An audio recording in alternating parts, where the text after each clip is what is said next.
Hello, and welcome back to another episode of the podcast. This is the point usually where Greg will do his, hello, everybody. My name is Greg, and welcome back to the podcast, my first season. We're not going to do that today.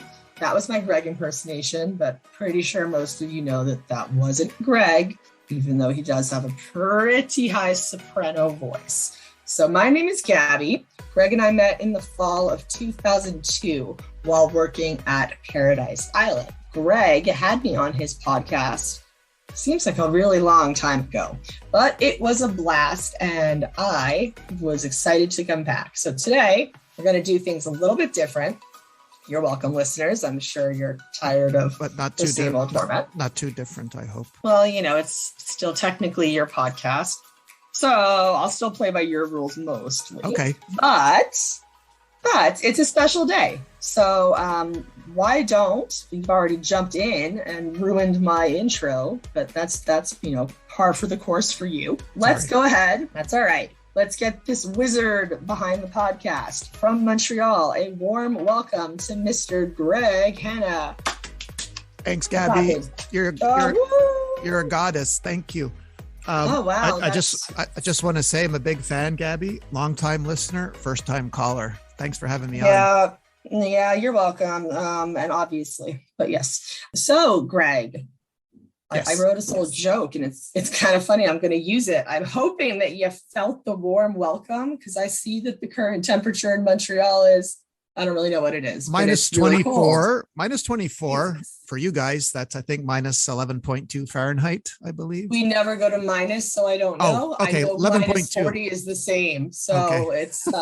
It's cold. Yeah, it is cold. I remember that weather. Like when you would kind of sniff and then your nostrils would stick together. It's not good. Yeah, I would much rather be in Vegas with you and this Coney Island striker. Yeah, I don't really understand why anybody isn't, but that's another story and another podcast. Yes. So in case your brain hasn't completely frozen over yet from living in hell's armpit, I think that the listeners want to know what is so special about today's show. Well, I would say over the course of doing this show, which this is kind of the 1-year anniversary, and a few listeners have asked me, Greg, when are we going to get your story? And by a few listeners, I meant just one person asked me. So was it yourself? No, I think it was Rick Ross, but there's always a nice, polite person somewhere. But I thought, I want to do something else with Gaby because, she's the greatest. She's a goddess. You all know that, those who know Gaby and those who don't. But, obviously. So, I want to have fun with you. So I thought it'd be great if we turn the tables, and have you interview me. I plan on using that a lot just to emphasize what a goddess I am. She is. Trust me, listeners. And yes, so this would come to 1 year, February 7th. So we've interviewed 52 guests so far. 52. Well, that is amazing. I am amazed that 52 people agreed to speak to you. They did. It's mostly because they're talking about themselves, I suppose. Yes, and the fact that I may or may not have photographic evidence of a certain season they did. You know what I mean. So right. So they didn't have a choice. Yeah, a little bit. Yes. Mm-hmm. Well, I'm glad to say that probably out of those 52 people, the only one who's willing to actually take the time to listen to your story is yours truly, because I'm still on this kindness kick that I mentioned last time. I am honored that I am going to be turning the tables for this episode. It's the 1-year anniversary of this podcast. That's the longest Greg has lasted at anything. So I think we should applaud him. Thank you. Yes. And just thinking it is time to turn the tables, because you've been asking these hard-hitting questions in your podcast, like, hey, what's your favorite crazy sign? And then some super tough ones like, what was your favorite thing to eat at lunch? Like real Barbara Walters stuff. And I think we should just turn the tables on you. I think everyone wants to know what's going on underneath that beautiful mane of blonde hair that I'm sure you still have. Inside that head, let's get inside the head of Greg find out all about his Club Med story. What do you think? There's nothing in there really, but I'll answer almost any question. I'll just use air horns to say I'm a goddess and talk over you if you're being boring. Does that work? Fair enough. Fair enough, Gaby. Perfect. This is a great deal. All right. Well, I had notes and you had given me an outline, but quite frankly, I found that boring. So I'm not using those. We're just going to start speaking. I know in this podcast, what we do is we discuss the first season that you worked at Club Med. As we said before, I met Greg in 2002. My first season was 2001. So 2002 was my third season. I met Greg. I'm pretty sure it was his like 87th season. Hey now, well, give or take. Slight exaggeration. Give or take. Yes, give or take. Give or take. That's fair. Yes. Okay, so tell me, if it was not quite then, tell me about your start date and how you got into this whole Club Med craziness. Yes, I will. I was working in Westmount, Quebec, which those who you're used to live in Montreal. So Westmount, Quebec is like the Beverly Hills of Quebec, if you will. Okay. FYI, I went to the study on the boulevard. So I'm a Westmount girl. Yes, you know that very well. And there was a hairdresser that would come in to get changed, or they had to count her. The name of the hairdresser was Mod's Hair. And this guy would come in. His name was Jean-Luc Garcia. I say his name because he's the one who single-handedly helped me get into Club Med. And I've lost track of him. I don't know where he is. So I'm saying his name in case anyone knows who he is. And he used to work for Club Med. Oh my gosh. Find Jean-Luc. Do you know his last name? Jean-Luc Garcia. Jean-Luc Garcia? Yeah. He would tell me stories every time he'd come in, and I had no idea what he was saying, but he said, I used to work for Club Med. And I said, what's that? And he would recount the most bizarre stories. He says, we would we would put goats in the guest room, and we'd cut holes in the stage. It turned out later, I figured all his stories meant he was the animator. I just didn't understand it because I'd never been to a resort, didn't really know about Club Med. So and side note, we should make sure that listeners know, but this isn't necessarily the type of thing that you would have to be the animator to do at Club Med, right? Exactly. I just want people to know that. Yeah, yes. Like that doesn't actually really make that much of a difference. Like he could have been the accountant or a chef, and it's all the same. Okay, carry on. Well, he told me how to apply. He said your CV's got to be this way, your photo has to be a certain way, and I would mail them off to New York. But I mailed them off quite a few, like at least 6 months or more. I didn't hear anything. I told him, he called someone in New York, and then finally I got an interview set up in Montreal. Somebody from Miami came down to interview me and some others. And I was just told, I know you're a banker, Greg, but don't wear a suit. You have to look like you're ready to leave at a moment's notice, wear jeans and all that. And someone actually was wearing a suit when I went for my interview. So, but it was a type of the interview where, remember that episode of Seinfeld where George Costanza thought he had a job and the guy was like, well, of course. And I walked away not knowing if I had it. I was replaying everything he said in my mind, but I didn't know. He didn't say I did get it. So I left not knowing anything. Your paranoia is your endearing paranoia, yet inflated ego are such a great juxtaposition. I'm Costanza, of course. So except tall and with hair. Yes. So that was it. I waited, and then I think I got a call maybe 2 weeks later. Said you're going to Turks and Caicos. I said, what's that? And then they sent me a package. They're saying, well, since we're flying you first class, you have to wear a suit. And no way. So yes, so I angered a lot of GOs when I got to the village, when I told them that I flew first class, because I thought this was perfectly normal. And I for once I didn't want to wear a suit, because now I'd be arriving at Turks and Caicos in a suit, and everyone thinks I was a nerd. But yeah, they actually flew me first class on US Air flight 449. Of course, they bounced me around every airport on the Eastern Seaboard before I got to Turks. So I left at like 6 a.m. and I only got to Turks at around showtime at 10 p.m. But wait, here's a question for me, because I didn't fly first class, and obviously coming from a life as a GO, I probably never will. So if you flew multiple legs first class, does that mean that you get like multiple meals and everything every time you took a leg? That's amazing. Yes, I would want like an 18 leg layover. Yes, I still remember to this day silver salt and pepper shakers, and they They know your name. They're so kind to you. And I thought, as much as I was enjoying it, I thought, I don't want to do this because I know for the next 10 years, I'm not going to be flying first class. This must be a mistake. And sure enough, I was right, because it's hard knowing what you're missing out, right? And then having to go back to coach. But you were having it. You should have just enjoyed it in the moment and stolen the salt shakers, perhaps. I did not know. I was more worried this is your problem, Greg. You live in the moment and take the memento. I was probably more worried about trying to get through immigration in Turks than I was anything else. Because is that another story? Well, it's common, they don't exactly have your work permit. So you have to tell them, as Club Med tells you, you have to tell them you're not working there and you're on vacation.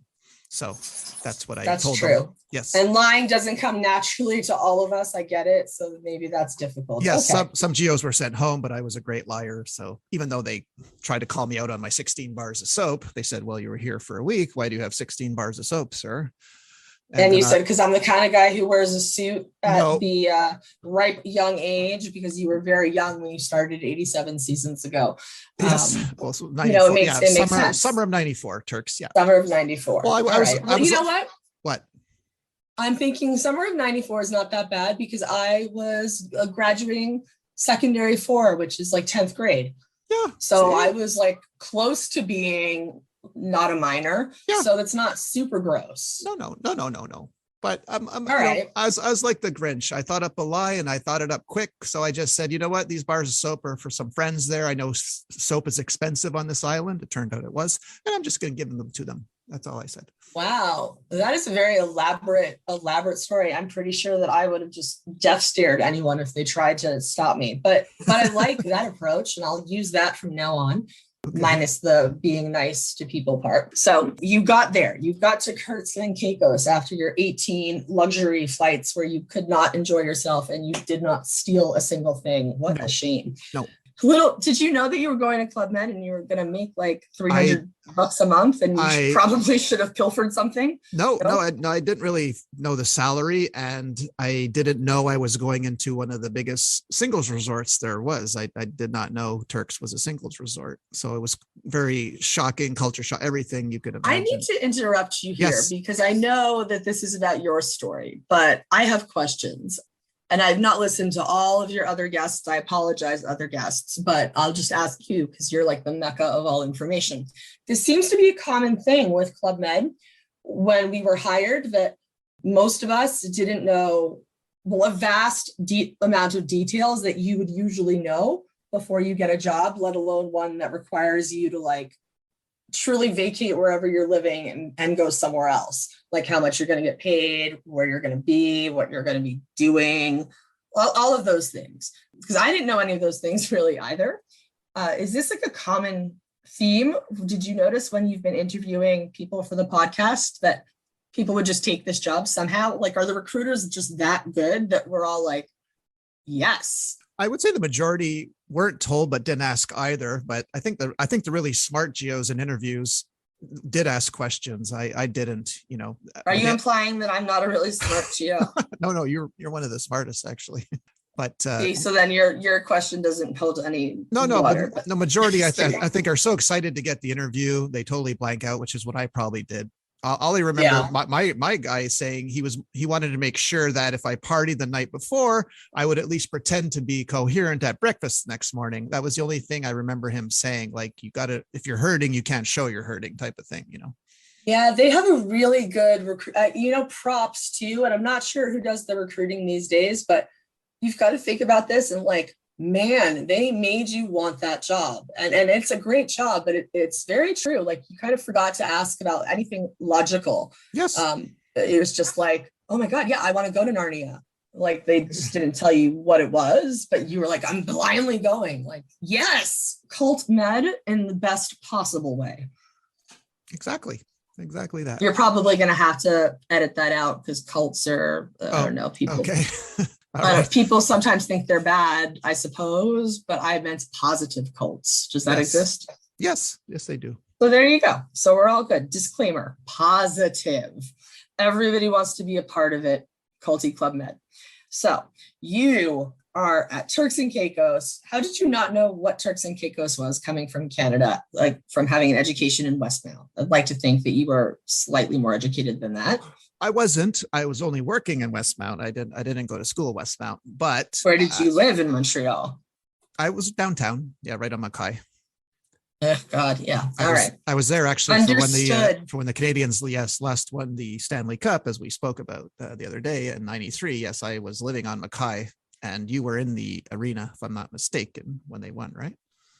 I was, and thank you for bringing up one of the best moments in my life, and then also the impending heartbreak that I've suffered since. But this year, the Knights will beat the Habs. Yes. Everybody, I am sorry. Go Knights, go.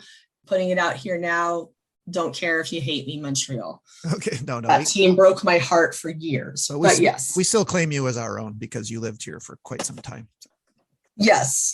Well, I have a theory about what determines your but it's not something I can discuss on a family-friendly podcast. We'll talk about it later. Thank you. Yeah. You're welcome. All right. So let me get back to my first day arriving, because I still remember vividly. I guess we can talk about you a little bit. Yeah, that would be good. So I arrive at showtime. They could have said, Greg, you look exhausted. We know you've been traveling all day. Why don't you go to bed and we'll see you in the morning? They didn't. You're so silly. I was met by a woman who claimed she was my boss because I was doing scuba gestion there, not really knowing what it was, but they thought because I was Open Water 1 certified and I worked at a bank for 4.5 years, I would be perfect for this new position because Club Med started charging for scuba diving in '94. She said, I was going to say, Greg, I don't know what scuba gestion means. I know gestion because I was a gestionnaire, which apparently means you're in charge of all the money, which is not a word. Nobody else knows that. Exactly. So you were like the banker for the scuba program. Exactly. There was actually a position for this. Okay. And I was desperate to take anything. So I took the first thing they offered me. So my boss, Lisa, says, quick, go to your room and come back in all white. Now, move it. I'm like, okay, I come back. And then someone slaps a tiki torch in my hand. When I get to the pool, they go, run around the pool. So just long story short, I'm in a sports awards, though I've never seen it. I run around the tiki torch. Someone throws me a rope and says, run that way fast. Follow the guy in front of you. And I look behind me and we're pulling some guy on water skis across the pool. And I know what is going on here. I don't know what I'm doing. They just threw me in there. They didn't tell the chief of sports. So when we get to the, the introductions at the end, of course, Ryan Leach, great chief of sports, doesn't know who I am. He's calling out the names. And now we have, and I can see him talking. Who the hell's that guy? Someone says, what's your name? Greg. He says his name's Greg. He was doing that back and forth. So, but only after it irked me that they didn't send me to bed. But now I'm so glad I have that story to tell. So, you might not like it at the time, but trust me, it's a hell of a good story to tell people. Like, that's how you arrived. It's very important to arrive in craziness rather than, you know what, go sleep, come back in the morning. I'm very grateful that Lisa made me do that. Once again, I'm going to go back to your reference of everybody else that you interviewed, but I'm not sure everybody's listened to my podcast, though they should, because I'm highly entertaining. And I arrived at Club Med in the middle of the night and was escorted to like rooms that were already occupied, and it was all very crazy. And then I came in and met my boss, who was just yelling at, I think it was her boyfriend, I found out later, in Italian for about an hour. And it was utter madness, but I loved it. Like, I embraced it and was like, this might be the place for me. Like, I think I can maybe not get fired from this job. So the chaos seemed to be kind of like, it's a bit of a thing, when you come into Club Med, like, it would be difficult for any GO to enter Club Med and not be thrown into a bit of a chaotic situation, because we were always going at that kind of pace. So do you have a lot of GOs that you've spoken to that came in and had any kind of like traditional, like, oh, well, here's your room, go get 9 hours of sleep and we'll see you tomorrow? Because seems like it's rare. I have, and I'm extremely jealous at the same time. But the majority, yes, arrived like me. Like, just were thrown into it, no matter what time they arrived, at midnight, at 12. Well, I mean, if it makes you feel better, those that had their 9 hours of sleep then probably had like 15 straight days on. So it's not like any of us really escaped. I worked in Playa in 97. The nurse came, went to the next season in Italy, Toronto with us. I saw her, I kid you not, arrive at 11:30 at night after traveling all day. And the choreographer said, we need you in rehearsal right now. I still remember the look on her face when they said that. She had just got there and had to do a rehearsal at 11:30 after traveling all day. She was none too pleased, I can tell you. Listen, as a past choreographer, I'll say that's inexcusable. However, if they had needed her for the show, go put on your feathers. The the village wasn't even open yet. It was one of those open and closed summer ones. So we weren't even open yet. They just grabbed her the second she arrived. Well, yeah, those were the power choreographers. They're the ones who's actually had geos show up to their rehearsals. Perhaps I should have taken some notes from them. Yeah. If I could go back, maybe I should. No, it wouldn't have happened. If you could go back, you probably never would have put me in one of your shows, right? Well, I didn't really have much of a choice, as we've already discussed. Yes. But you really wanted to be in the shows, and I don't know if we need to. You really did. I did not. Craig. If you ask anyone, and I have a list of people that I've spoken to, there's not one person that believes you when you say things like, oh, and I had 2 left feet and I didn't want to show that I was a dancer. You wanted center stage in your red satin breakaway shirt with your matches and your boy band dreams. And it's okay. It's okay, Greg. If you admit it today, I think you're going to feel better. I can't. No, I wanted to be in the comedy numbers. I didn't because Greg, I like it dancing. Was a comedy number. You dancing as a Backstreet Boy is comedy. I know. Thank you. That's what I was going for. But no, I like dancing. I just didn't like the damn rehearsals. I was too logical. I said, why are rehearsals at night? They should be in the daytime when I'm coherent, but nobody ever listened to me. Apparently now they're doing that. Really? Yes. Yeah. They stand on my shoulders, you guys. Okay. Oh God. Well, I've got to tell you, where were you and your shoulders when I was choreographer? Because I couldn't get anyone until like 12:30. That's when I was told the geos would be available. Okay. I was like, this is going to be a bit of a challenge if you'd like me to teach the French can to people at 1 a.m. Yes. Yes. It's not like, I don't think the choreographers were like, please wait until midnight. That's when I want to torture people. So I'm glad that your shoulders did something for Club Med. Future choreographers, I'm sure, thank you, because as one, even if it was just briefly, there was a lot of hair pulling out. I was thinking, I don't want you to be in this show either. You're terrible, but you are so terrible that I need to rehearse with you. I wish you were better, but you're not. And this is the time that I have. So suck it up, Buttercup. Yeah. Just so you know. You want to hear my perspective from it. I do. But it's your show. I still need you to admit that you really wanted to be in the show. No, I honestly didn't. There was one number in my whole career of Club Med that I begged to be part of. I rehearsed. I had to prove the choreographer I would rehearse whenever. It was one number. You're going to laugh. Okay. It was a 96 in Columbus Isle. When I first saw the Techno Can, I fell in love. I wanted to be those guys on the stage. I got so good at it, I would actually teach other geos when the choreographer was on vacation. That was the only number in my life I ever wanted to do because I love the Techno Can, and I don't know why. That deserves an air horn. The Techno Can was totally fun. It was. I have to ask, did I never teach you the original 9-minute long French can? I didn't like that one, but I did like. Yeah, because that one required skill and stamina. Yes, it did. Got it. None of which I possessed. Yes, you're right. But the reason I agreed to host this podcast with you, because the other day I was going, I've never hosted a podcast. And then I thought, I taught 2 Davidson brothers and countless other oafs how to do the French can. Like, really? That's akin to, I don't know. I'm like, I might as well be like the Bill Gates of something. So I can do this. It gave me a lot of confidence because, man, that French can was a killer. And I have taught that to more than my fair share of geos. So, well, getting back to my Amy, and I still want to teach it to you. Well, getting back to my first season, the first show they threw me in, I was Rocky Horror. I've never seen Rocky Horror. I had to replace Big Ed, who I think was sick or got hurt. I just got volunteered, and when I went backstage, they handed me the tiniest thing you've ever seen. I said, "What's that?" They said, "Your uniform." It was like a G-string.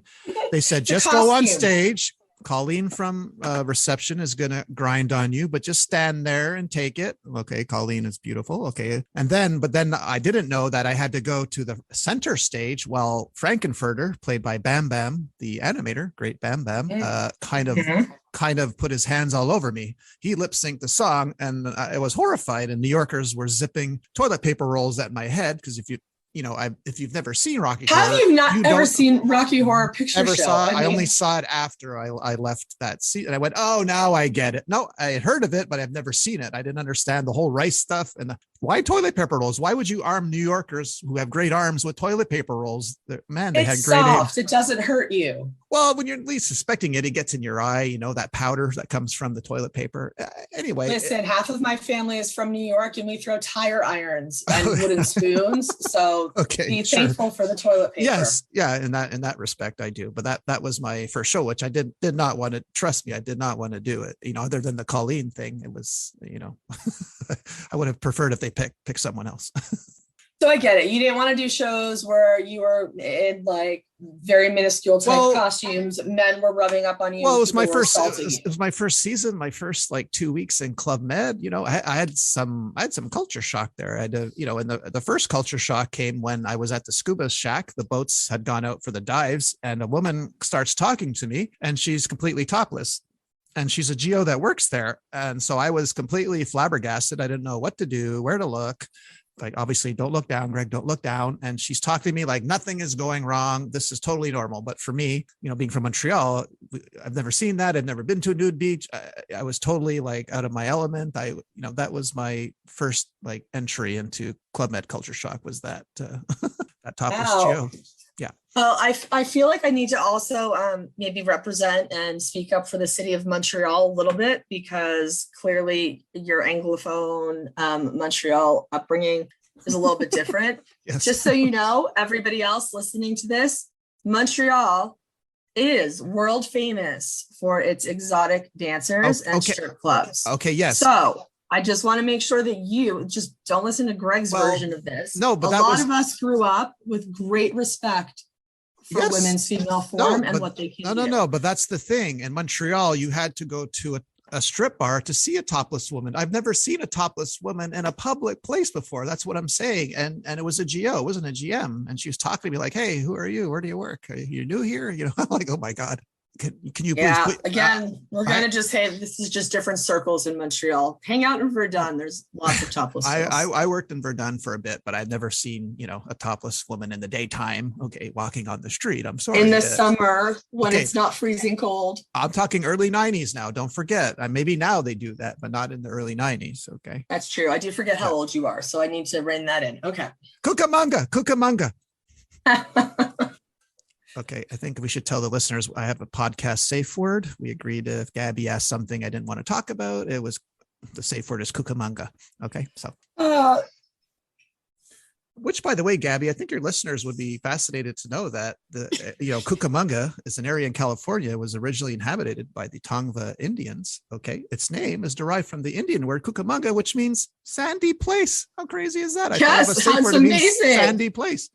I was in Rancho Cucamonga just a few weeks ago, and it was a little bit sandy, but did you know it was explored by a Spanish guy named Gaspar de Portola in 1769? Did you know that? No, but I'm promptly going to forget that information again. Yeah, so remind me. I thought I'd get the crickets soundboard right there, but okay. You didn't let me put my full soundboard up, right. So all I can do is air horn you randomly every once in a while, but for no reason whatsoever. Okay. Yeah. By the way, yes, listeners, I had an assortment, and he ixnayed. I mean, he knew he would, like the farts and the burps, but I had some funny ones. Oh no, I like him. I don't know if the tech support got to you in time there to work out the kinks with Zoom and all that. You know, the listeners don't want to hear tech support is a constant problem. It has been in my life for how many years now? Let's go. But yes, I got it. So Greg was a sheltered Montreal boy. Yes, at very. a young age back in, let's see. I'm trying to remember 1989. Cucamonga. First season. Cucamonga. No. I get it. So listen, I know your first season was not in 1789. 1789 is when Bastille Day happened, July 14th. So you may have been around then, but you were not a Club Med then. No. So your first Club Med, though, when you were there for July 14th for Bastille Day, seeming as you were probably, it sounds like you're perhaps a little naive about maybe the rest of the world or things that happen, like Rocky Horror and boobs. Yes. Was this traumatizing for you? Because maybe No, I don't know, flower bombs can be scary. Well, I just know what was going on. Like I said, they teach us Canadian history in high school, not, world history. So I didn't know. People were just throwing things at me. Here, make this a bomb. Why? Why making it? Well, we're throwing it at the castle on the beach or the prison or whatever. You got to help us carry the tanks. What are the tanks for? Well, we're throwing bombs with the tanks. Why? Because there's a lot of French in the village. It was like this whole, I didn't have time to ask or when explained to me. So, and I didn't know, I realized it was a big thing when we got to, we were arming the GMs with these flower bombs. So obviously after that season, I got to expect what Bastille Day was, but I'm just saying for your first season, there was just so much that was new to me, and it makes a great story now, right? I mean, because well, it does. It must have been a struggle being fairly cerebral and yet kind of uneducated and naive and going to Club Med, because there were lots of things that we did that you would have been like, what in the world is this? And if you're the kind of person who questions logic, there are questions. Yes, I can see that. I also know there's a semblance of people that just went, okay, and would throw things and put on their Speedos or whatnot. So that works as well. But it's a good thing you never went to war, because I think you would have too many questions and it might not have ended well for you. So I'm glad that you chose Club Med. I did. That was my my choice. Yes. Yes, and that the worst thing that you had to endure was a topless woman. Well, that was some culture shock. That's all that was. Is I wasn't used to that, and I didn't know. I don't know if culture shock is the word we're going to use here. But that's okay. We can pretend that's what's going on. Okay. The shock. We can pretend. My son lives in Las Vegas. This is a segue that has nothing to do with you, but as I've already mentioned, I'm going to talk about me mostly, anyways. And I asked him the other day and said, do you think that, European people, because they see breasts all the time, they're less interested in sex? He's going to be 14 tomorrow. I'm sure he's going to love this story when he hears it. And he said, well, no, because the birth rate in France and Europe has stayed steady, because he knows these things. He goes, so I guess, seeing breasts all the time doesn't make things less attractive. And I felt good about that because we live in Las Vegas and, well, you're going to see things. So my son does not have he will not have the same culture shock, but I'm glad to know that he might one day still want to make me a grandmother. Side note, but I just wanted to throw that out there. Right? Yes. Well, yeah. What's interesting, after about 5 years of Club Med, the saddest thing in the world is when you become immune to seeing topless women in Club Med.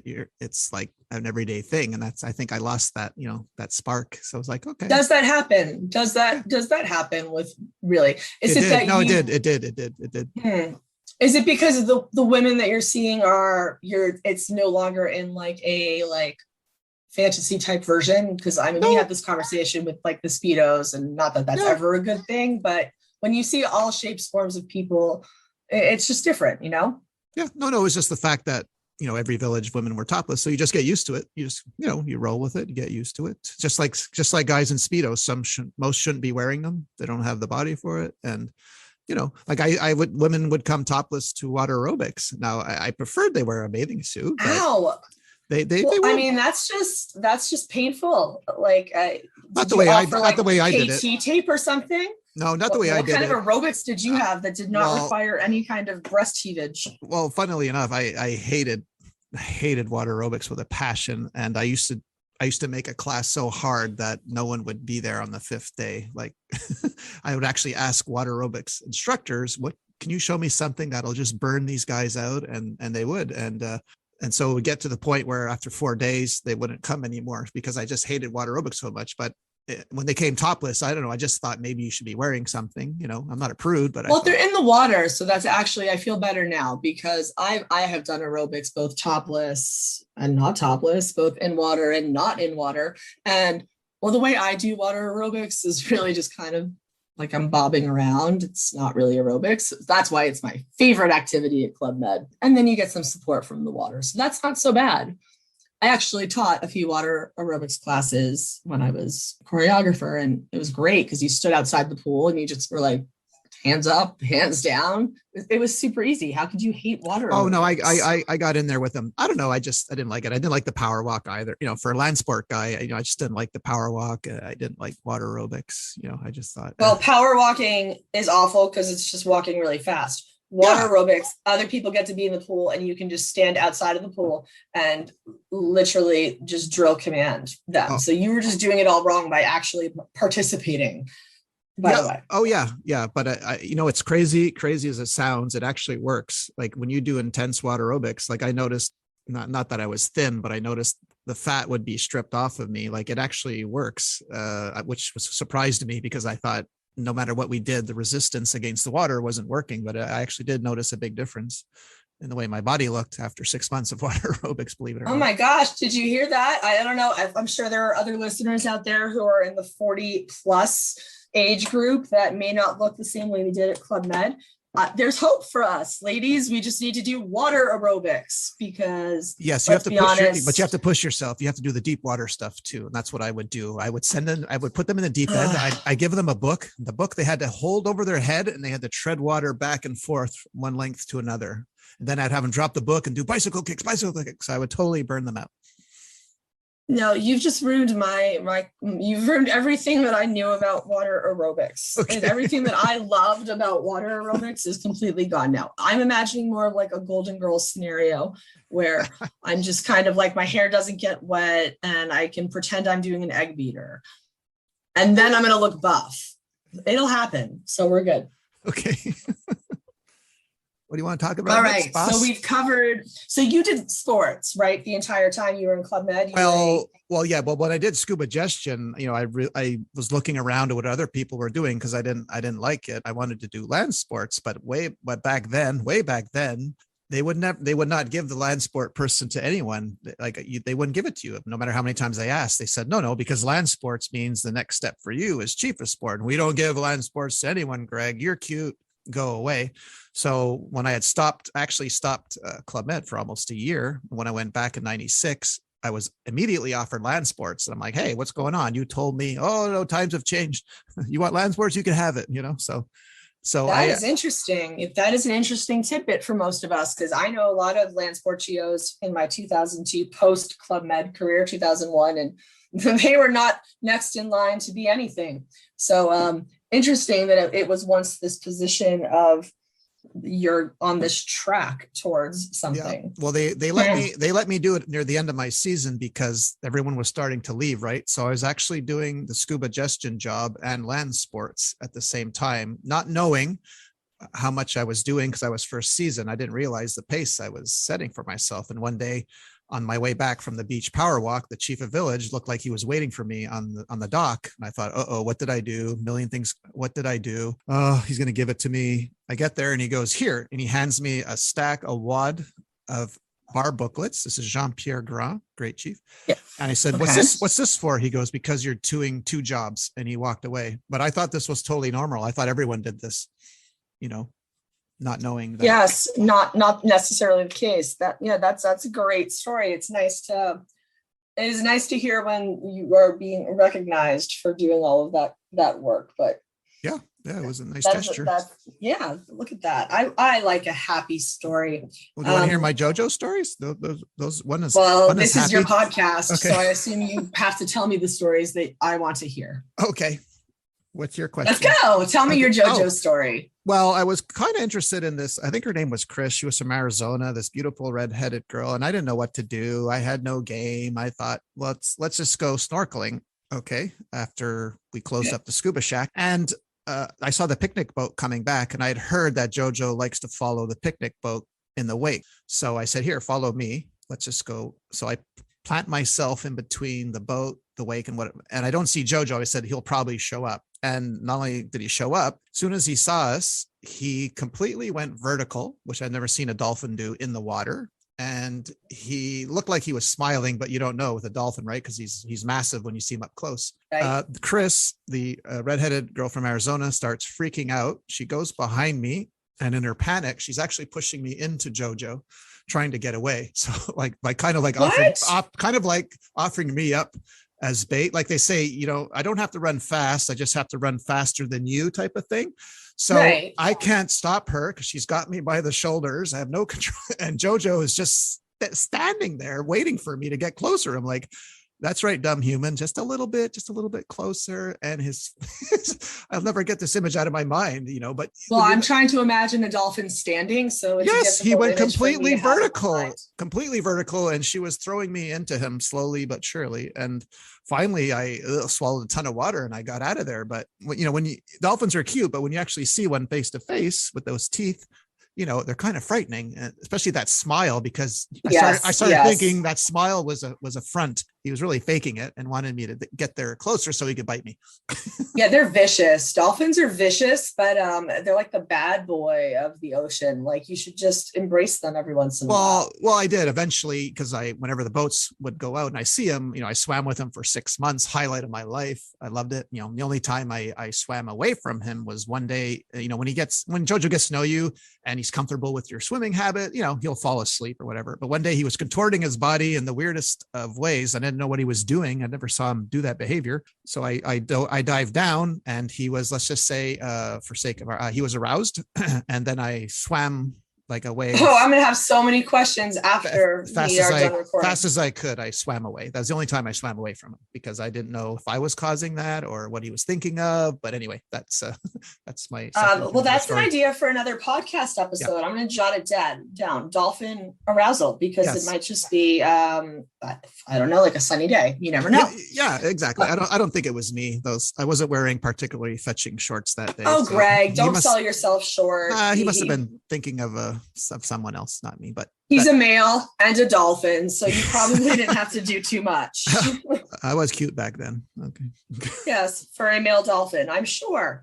So, JoJo, I wonder I don't know what the lifespan of dolphins are, but I'd like to. Have you heard about JoJo? He's still Have you interviewed JoJo? No. Let's get JoJo on the podcast. Yeah, well. I don't know. We'd have to have some kind of translator with all those squeaks that they do. I think someone figured it out, didn't they? They actually. I am sure that we can get a dolphin interpreter.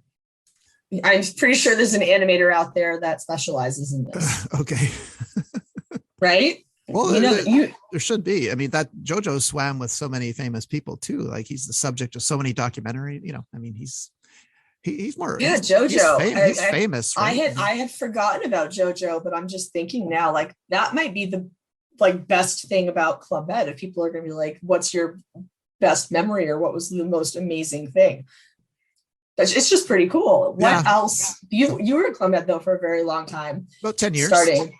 Yeah, 10 years. So you have seen a lot of very great, cool, wonderful, memorable, amazing things.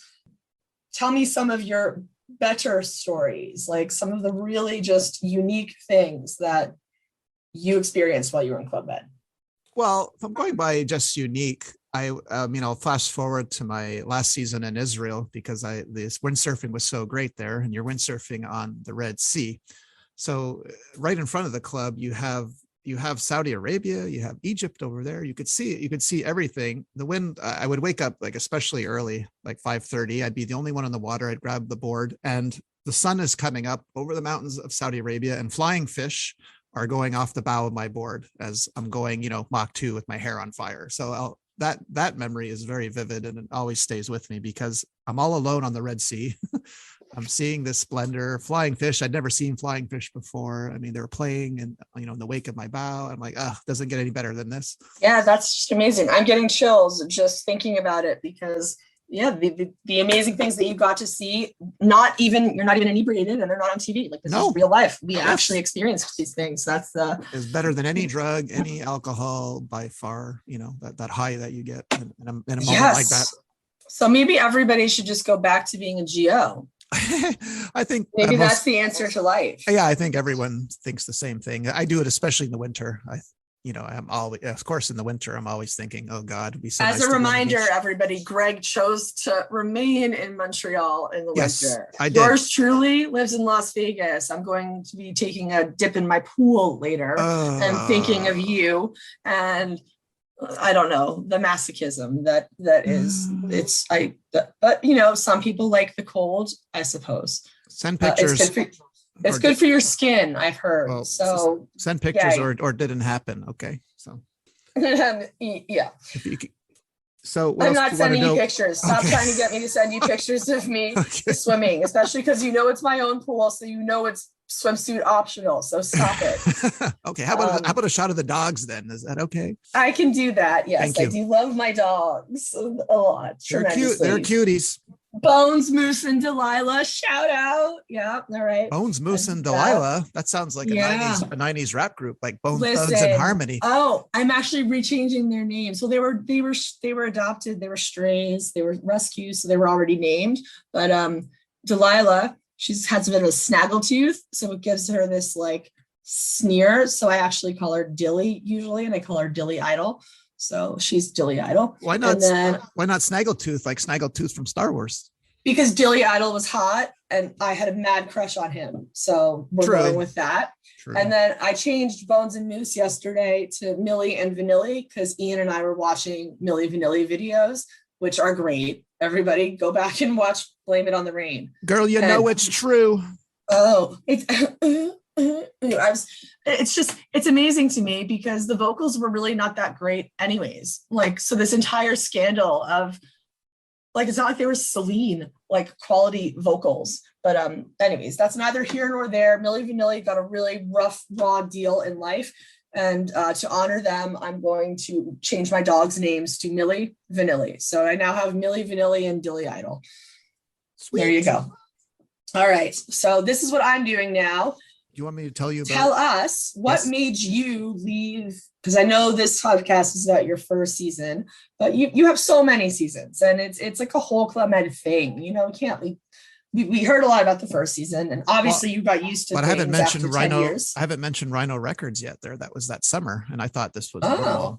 Rhino Records came. Okay. We had Ron Palillo, who played Horseshack on Welcome Back, Kotter. We had Lyle Wagner from Wonder Woman. We had Barry Williams, Greg Brady from the Brady Bunch, Henry Gross who sang Shannon, and the Village People. And I thought every Club Med did this in the summer. This is great. But little did I know that was the one and only time. So I came in during this whole Rhino Records celebration, did Hands Up, not Hands Up, YMCA with the actual Village People. So that was the one time doing YMCA was cool. That's a moment. Yeah. But I'm saying it. And when I would sit at the table with lunch or dinner with other GOs, guess what? Asked them what's your favorite season you ever did? And they would always say Turks. But I thought, oh, that's smart because you can't name another village. The one you're in is always the best. But it's only when I left that, okay, now I know what they're saying. They really did mean that season, was their best season. And it was for first season. Would you say that was your best? I mean, is it how can you really name a best season? No, I would use the M word you don't like to describe that one. There's a lot of N words I don't like. Oh, okay. Oh, you said. M. Oh yeah. No, the unicorn one. Yeah. It was magical. I'm sorry. I know. It was magical. I'm sorry. It was of all. It's fine. 10 years. Just promise to never use that around a woman in a romantic situation. No worries there. Because this is probably what you've done and it's not working. So you're welcome for that free advice. No, I'll be honest. No, I probably don't get out as much as I used to. So yeah, no worry about saying the wrong thing there, erase magical from your memory after this podcast. Okay. All right, good. Wonderful. So no, it does sound, I'm not, okay, I'll say it. It does sound, The fish in the Red Sea sounds magical. I'll give you that one. And I would say doing YMCA with the actual Village People is just awesome. So I'll use that word. Then there was JoJo magical. So yes, I suppose there is a place in my heart for magical when it comes to animals.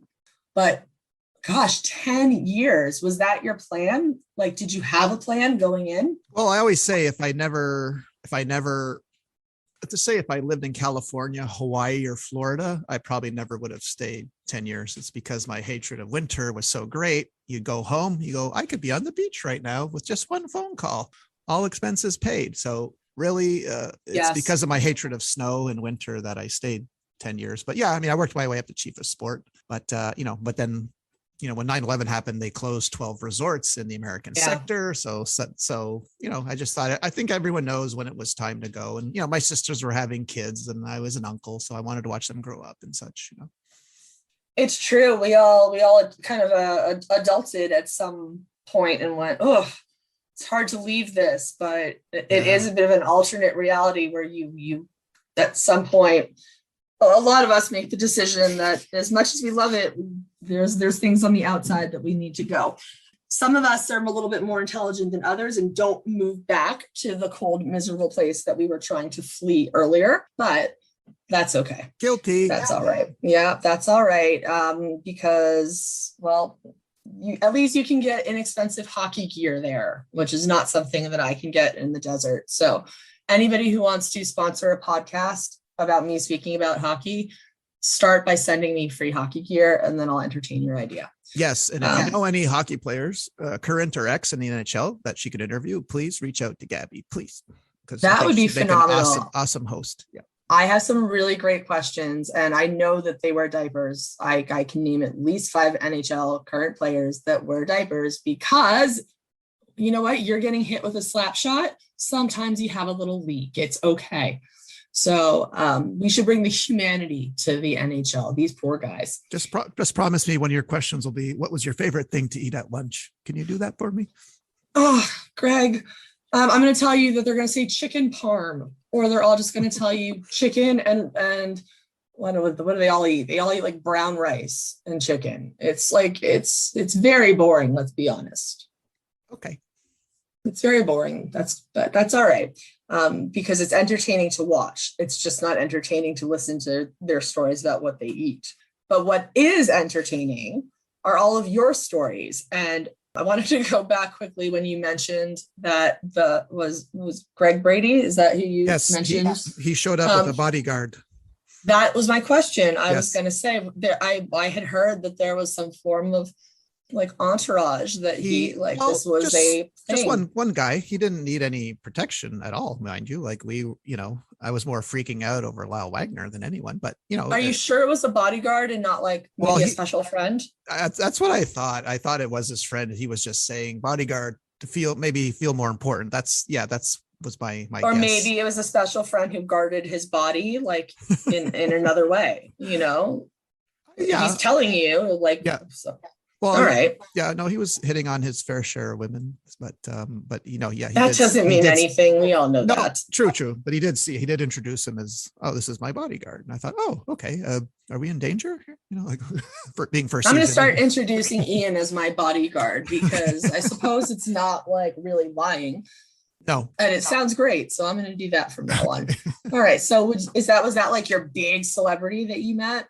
Oh, well, that first season, yes, because I'd never seen that many actors in one place, and it's probably my first, maybe or second time seeing an actor, and Horse Shack. They actually did a Welcome Back, Kotter trivia, which obviously he aced. I mean, I should hope so, right? But that's good.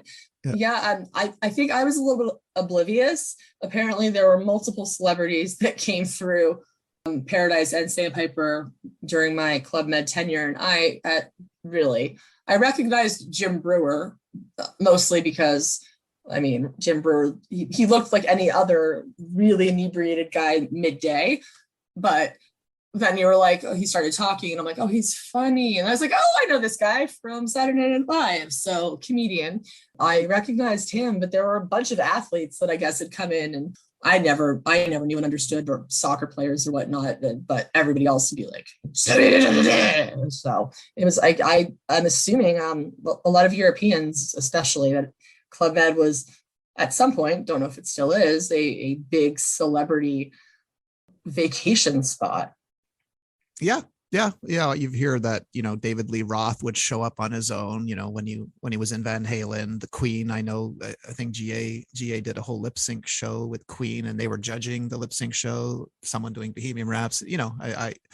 you hear all these stories of people you just miss. Woody Harrelson was in Paradise after we left, or maybe you were still there when he showed up because they were filming a movie at the Atlantis Casino. So. No, I was gone. I left before you did. Okay. But yeah, I heard about that. Yeah, and Salma Hayek, right? Yeah, and I miss Jennifer Lopez. The one time I don't go to Columbus, I miss Jennifer Lopez. Like she was there before I was. She was there twice. So I'm like, oh God. Okay. Yeah. That's okay though, because Greg, remember, celebrities are just like us. They are, except usually better looking and talented and rich. One of my funny celebrity stories doesn't involve me though. It was a French Canadian girl that worked on the beach in Columbus, and you've heard of the movie Les Bronzés, which is a French movie about Club Red. One of the actors, the main actors, Thierry Lhermitte, I think, who played Popeye, was at Columbus, and but I would have known he would look like. And it was really bad weather. It was winter. He wanted to take a catamaran out. And of course, no one would let him. And he kept pleading his case to this French Canadian Joe. I'm not going to name, but even though she probably liked this story because she told it to me. And he kept trying and trying. First, he would use his charm. But when he found out he couldn't budge her, she was refusing. He'd go, bon, je suis Thierry Lhermitte. Et moi, je prends le bateau, which he's saying, I'm Thierry Lhermitte and I'm taking the boat. And she goes, oh, yeah?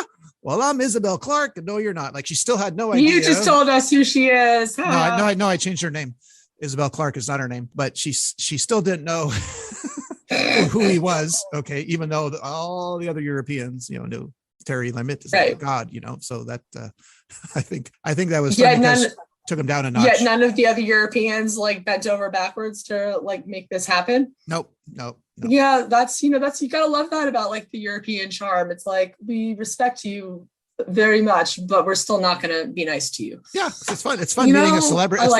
It's fun meeting a celebrity when you have no idea who they are, because it's like, okay, you're huge in Guatemala, okay, or France, but I don't know who you are. So there's none of that, onness. Yeah, it happens to me all the time, and then I just get annoyed because people keep wanting to talk to them, and I'm like, they're really not that interesting. Got it. So yes, well, I live in Vegas, so we definitely come across our fair share of celebrities, though I've got to say I also have an 11 and a turning 14 on Monday year old, and their ideas of what is famous is very different, I think, from ours. It's all about how many followers you have, and yes, they're more famous. They're more narrative YouTube stars. Yeah, the young kids. I mean, we went to a gym competition. My daughter is a gymnast, and she competed against the daughter of, I guess, a photographer who is a famous TikTok photographer, which to me means nothing. He takes pictures of people, but all of these girls were like, I need a picture with him, and I was like, wow, this is a new world we're living in. Yes. When we didn't have to contend with back then. Nobody would have cared about Greg Brady. No. Now, Greg Brady, you're safe. You don't need your bodyguard. You can just call him your lover or just come alone. It's okay. Can I give shout outs to people from that first season? Yes, please. Because I would like to say, because I arrived and, everyone, the team was already solidified. I felt a bit like an outsider, but Sean Johnson, I just want to stress, was so kind to me, so generous. She actually taught me crazy signs because I had no idea what I was. Is this my Sean Johnson? That was my reception manager. She was reception. Yeah, it's probably the same Sean Johnson. Of course it's mine. She sings. Yes. Sean and I are still in touch a lot. I'm going to give big shout outs to Sean too. She's amazing. So kind. And I didn't know what crazy signs were. I still don't, but she taught me. I didn't know what I was doing. She would actually go beside me every night and show me how to do the crazy sign. So she showed me way above normal kindness. So I never forgot that. Sorry, I had to give an air horn, but yes, okay. Sean, we love you, Sean. And she would appreciate the air horn. I'll make sure she listens to this and she'll say, I didn't hear the air horn though. What? Okay, try it again. No, if you've been doing it, I haven't heard it, but it's probably a Zoom. We need your 14-year-old tech support. God darn, but no, I haven't heard if it's not working. Well, that's sad. Let me go back to my default. Ready? This is my default. Yeah. Okay, I like that one. Yes. Okay. Well, that was my shout out to Sean. I love Sean Johnson. So yes, shout out. Who else we got? I want to mention Yanni Nielsen, because when he was on the scuba team, when it came time to do the things like limbo and the paper dance, he took me aside. He says, look, you're probably going to be doing this for a long time, but don't knock it. Like a lot of most geos hate doing the paper dance and limbo, but you know what? If you What's the paper dance, Greg? Paper dance is basically, I don't know why there was paper involved, but so it was kind of like a musical chair. So a couple would dance on stage and you had to imitate them. The music would stop and you had to do whatever pose they were doing, but you had to put the paper on the ground and stand on it. And then you did. So if the girl jumped on the guy's back, you had to put the paper on the ground, step on it, and the girl would jump on your back. And you had to do it quick. So the last person to imitate the dance move or whatever was eliminated. And he took me aside. He said, just have fun with it. You'll find that you really will have fun. And it was true what he said, because I always took it with me. I got so competitive over these things that by my 10th year, people were practicing and rehearsing for the limbo to try and beat me. Like, who does this? Like, taking limbo so seriously, they would practice a week before we would do it just to try and get better at it, so. You know what, Greg, I feel like that might be your next thing. I feel like there's got to be like limbo competitions for seniors, and that could be something that you can look into. Limbo. Okay. I can tell you that you would beat Ian and practically every other male that I know. If you can like bend slightly. So there is limbo contests. Yeah. So, and that was all true. So I never forgot that. What he said. Yeah. Those are good words of advice. I think we should just basically tell everybody that they should always limbo and paper dance, even though the paper part is ridiculous. Yeah. So really just limbo and dance. Yeah. But okay, I'll go with that. Limbo and dance. Yes, I like. All right. Who else? Well, Ryan Leach, the chief of sport, Jean-Pierre Grant, chief of village. Like, I guess I was really lucky, for a first season and to arrive in a singles village, even though I didn't know what a singles village was, but I quickly found out. And, Johnny Scuba, I mean, the whole scuba team was great. I had a dog there. I had a Scooby. Scooby was the dog he was an island dog. But, oh yeah, he was cute as heck. So just had a good season all around. Yeah, it sounds like. And you just give us a quick recap of all the places you've worked at, because I know that your list is way longer. I mean, I did almost 6 years, but I have Paradise and Sandpiper. I know your list is considerably longer. Well, so. I did, Turks, St. Lucia. Then I went to Columbus like 3 times. I did Martinique, Playa Blanca, Otranto in Italy. Then when I became a chief of sport, I went to Turkey. So I worked in Bodrum and Kushadazi. Then I worked a year in Australia, Lindeman Island, and then a year in Ria Bintan in Indonesia. Geez, so how many clubs total have you've obviously counted? No, I didn't. No, I've never counted them, but Cancun also, I said, Israel, I don't think you mentioned Paradise before. So no, I was getting to that. That was the other one in the Bahamas, Paradise with You. Okay. Which was a very memorable season because I thought because of me. Yes. Because I was leading a little bit with that, which I don't really like. Let's just go back to where you tell me I'm a goddess. That's better. Well, you are a goddess. And I always had a thing for the choreographer. And I think on your interview, we were trying to figure out why I had a thing for the choreographer. Yeah. Have you made any headway and progress in figuring that out? Okay. Yet. Well, Greg, we've already had this conversation. What did I tell you at the beginning of this podcast that you need to just admit to yourself? I'm a dum-dum? No, come on. What do you need to just say it out loud? You'll feel actually better. Like the shows and I like dancing. You wanted to be in the shows. You want to be in the limelight. You are a performer at heart. You just don't have the skill, and it's okay. That wouldn't explain my attraction to every choreographer. Sure it would, because they're like the person that could get you there. It sure has nothing to do with being beautiful, sexy, and charming, and all that. Well, that too. Okay. But it's also your love of self is in there as well, and there's nothing wrong with that. I am so appreciative for Club Med because you could take your amateur skills and somehow manage to actually get on stage every night, and people mostly would watch you, and you were like, "This is amazing," because I'm pretty sure in the real world nobody would watch me do this. So Club Med was fantastic for things like that. And it's okay. I think we all want to I don't think anybody really goes to Club Med who's a complete introvert. Obviously some of us more extroverted than others, but I never really came across anybody that was like, no, I really don't want to be in the shows. It just wasn't a thing. So it's okay, Greg. Let your inner boy band shine. Okay. Your limbo self. That's it. I'm going to look it up for you. Limbo, there's lip syncing and air guitar championships. There have got to be limbo championships. There are. See, you've looked it up. I'm proud of you. Embrace it, Greg. Embrace it. We are all behind you. Literally. Did you want me to tell you one funny story of mine from my Oh yeah, experience? well I wanted to, this is where I wanted to ask you, Yes. because I should probably have looked at this piece of paper that you had given me with all these questions in bold that I was supposed to ask. That's okay. No, we covered most of it anyway. I was going to say, did I get to any of them? Because I'm not. No, you did. Or I would prompt you. I would just say it. So no, I think we covered it. I just well thought if you wanted to hear a funny, well, it wasn't funny then, but it's funny now type of story, Okay, but is it really funny? Yeah, I know you'll laugh. Okay. Then yes, I want to hear it. And I'll do it quick because it was Elegant Night in Columbus. A guy had invited me because I did the power walk, and he invited me to his dinner, a birthday dinner party in the nice, elegant dining room of Columbus. If you've never been, the main restaurant is beautiful, right? So we get there, we're having fun. He's got other people at his table. I'm meeting people, and I only had half a glass of champagne, tops. Okay, it was a hot day, but tops. So I don't know how we got onto the subject, but the lady, I wasn't chatting her up. We're being friendly. I think she wanted to send me something.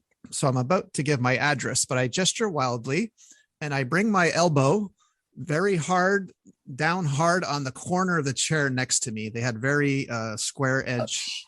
And I immediately to be macho. I immediately tucked my elbow into my side and I started giving my address while these waves of pain are coming over me. And I know when I get to the word Châteauguay, the town where I was living, it's a lot to spell. Yeah. It's very long. I knew I was only going to make it far as CHAT. And the next thing I know, I wake up and I'm on the floor of the main restaurant and everyone is looking down at me. What I did it, and people are fighting over me. So the nurse of the village, the nurse on vacation are going, they're running around back and forth. The Indiana Jones show is about to start. I know I'm on the floor of the main restaurant. I know I have to move, but I feel something's going to go wrong if I move right now. So the nurse on vacation says, did he hit his elbow or something? So unbeknownst to me, if you hit your elbow or your Achilles tendon hard enough, your body goes into shock. It's called a vasovagal reaction. I didn't know this. Yes, Craig. I did know this, but I didn't know your elbow. I knew about the Achilles. Yeah. All right. And I never hit my elbow that hard. And because I was macho no, you're really not macho, please. Yeah, but the chief of sport runs in, is like, what the fuck are you doing? And I'm like, okay, I know I have to get up, but I know I'm going to throw up if you sit me up. They sit me up. So I don't even look. I grab the ice bucket on top of the table. I puke my guts out into the ice bucket. Then suddenly I get some air. That was considerate. People start to move away. And by the way, the chief of sport is dressed as Indiana Jones. I hadn't seen that part yet. This is like 96 in Columbus. So this is the norm though, kind of for most nights. So especially an elegant night. Completely humiliated, embarrassed, most embarrassing moment of my life. And then they have to take me to the nurse in the buggy, which I proceed to throw up the entire way. Columbus is a very long road. Those have been there. So I throw up the entire way. Everyone thought I was drunk because no one saw me hit my elbow. It was so fast. And because I was macho, I tucked it in right away. I didn't go, ow, ow, ow, ow, which I should have done. So no one knew. So the next day I asked the guy, why didn't anyone stop me? Because I hit my head and my head was bleeding too. I forgot to add that part. He said, oh, that's okay. He said, you were falling so slowly. We thought you were doing a bit of animation. We thought you were trying to be funny. So they actually let me fall and hit my head, in which I needed stitches. Okay. Yes. Yeah. This is the problem with Club Med, unfortunately, is that you would do so many things that were probably very ill-advised and dangerous for fun and entertainment value, that when you're actually like stroking on the floor or bleeding out, you had to really tell people not part of it. Yeah. Well, I would hurt myself. I would do anything for a laugh. I was desperate. I would hurt myself for a laugh, but I just felt so bad. I ruined this guy's birthday, but he was more concerned. Are you okay? So anyway, I think he made his birthday. I didn't want to leave my room the next morning, but I did. I faced the music, but Well, I mean, listen, there's nothing you can do about that, isn't it? It's a freaking weird if thing. If it ever happens to you, lie on your back immediately, because sitting down doesn't help you at all. You will still get hurt falling out of the chair. It has happened to me, Greg. Okay. It has happened to me with my Achilles. Yeah, actually. So, and I'm pretty sure that my husband told people that I had a vasectomy, which is not what actually happened. Okay. No. So those V medical words could confuse people. I didn't know that with your elbow though. And I'm glad you recovered from that. I'm actually pretty sure that you made that guy's birthday really memorable. He probably birthdays talks lose about it. thrill. Yeah. Right. And you didn't throw up on him. No, just in his ice So bucket. really, you are very considerate. I wouldn't use the word macho because I know you. Well, So I would use the word like, scared to show that you were hurt, maybe.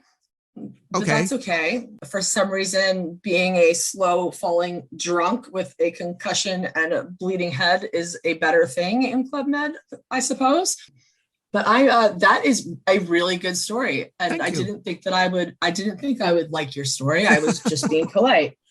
But I guess I like things that involve blood and vomiting. Yes. And I made sure I picked one where I got hurt. Okay.